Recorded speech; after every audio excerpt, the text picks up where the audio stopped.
Hey everyone, welcome to Wrestling Connection. I'm your host Johnny B, the Redeemer, and today I'm going to be doing a quick little video about the King of the Ring event on the WWE Network last night.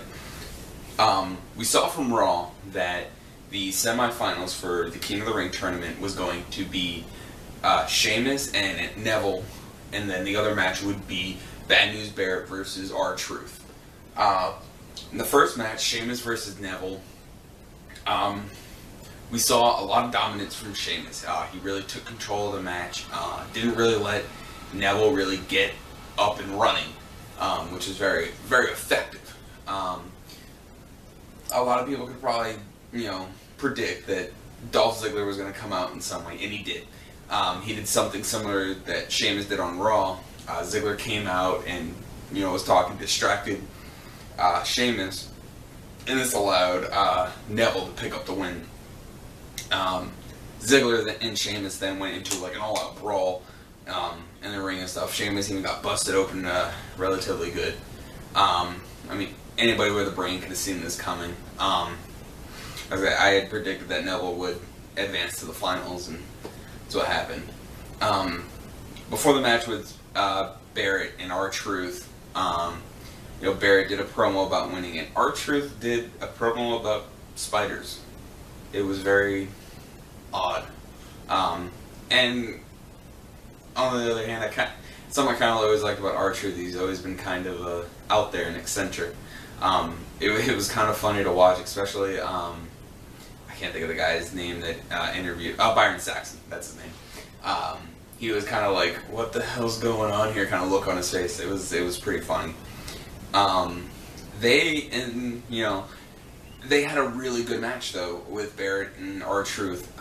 As goofy and as weird as R-Truth is, he's an amazing in-ring performer. You put him in the ring and he's going to get stuff done. And that's what I've always liked about R-Truth.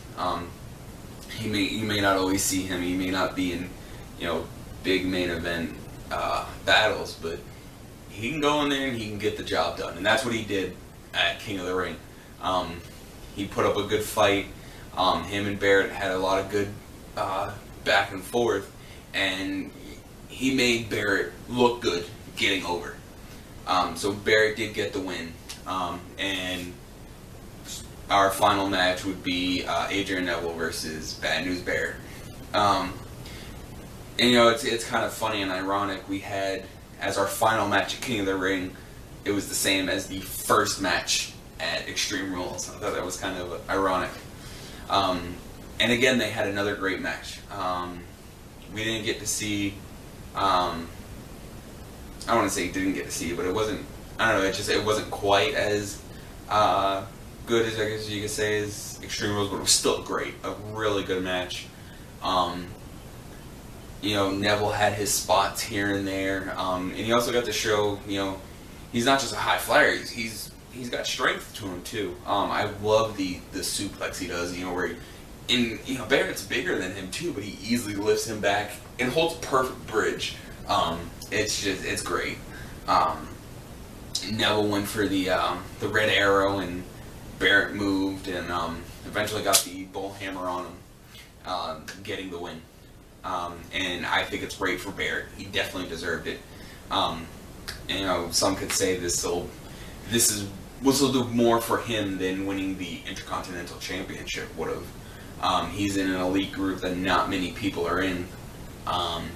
And of course, him being a heel, he's definitely going to tout it that, I'm the King of the Ring. And I like that they gave him a clean win. Definitely, that's something that helps him definitely as a heel.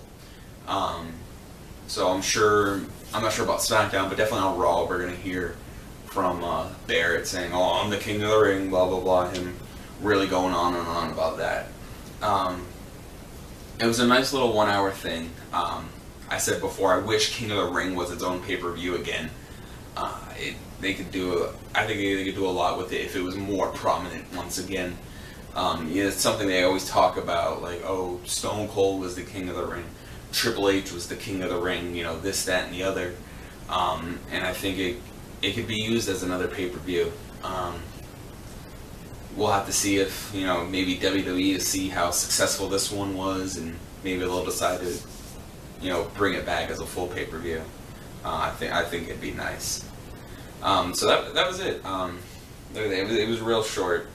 It was only an hour, so there's not that much to speak on. But it was still fun to watch. This is a little side note besides King of the Ring. After the King of the Ring, they had a short Renee Young show that they have on the network now, where she sits down and talks to different wrestlers and stuff. And the first one was with her and Seth Rollins. They were at a small little diner having breakfast, and I thought it was really cool because Seth Rollins was kind of just speaking as himself. He wasn't really in character or anything like that. I thought that was really cool. I'm looking forward to see who else they do in that show. It's really cool to have these guys sit down and be upfront and honest about like music and what they do, how they live their lives, and things like that. It's really cool. So if you have the network, check that out. If you don't get the network, check it out. I mean, and I'm not trying to plug the network. It's a really good deal, especially if you're a wrestling fan. You'll always be able to find something on there to watch, no matter what. So yeah, so check it out. Hopefully tomorrow I'll have another video up for you guys. So keep an eye out for that. That should be my first fantasy matchup. I'm really looking forward to your guys' views on that. Let me know what you thought about King of the Ring.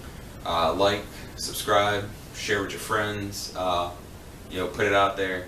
And I will see you tomorrow for my next video. Thanks for watching.